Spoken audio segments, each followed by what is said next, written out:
పరం శాంతి. అందరూ బేహద్ పరం పరం పరం మహాశాంతి మంత్రం ఆలోచించండి, మాట్లాడండి.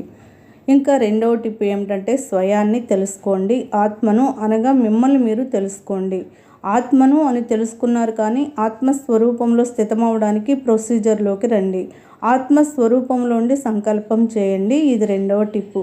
మూడవ టిప్ ఏమిటంటే బేహద్ సమగ్ర విశ్వ పరివర్తన కోసం సంకల్పం చేయండి. మిమ్మల్ని మీరు స్వపరివర్తన చేసుకుంటే మీ సంకల్పం బేహద్ కళలు బ్రహ్మాండం వరకు చేరుకుంటుంది.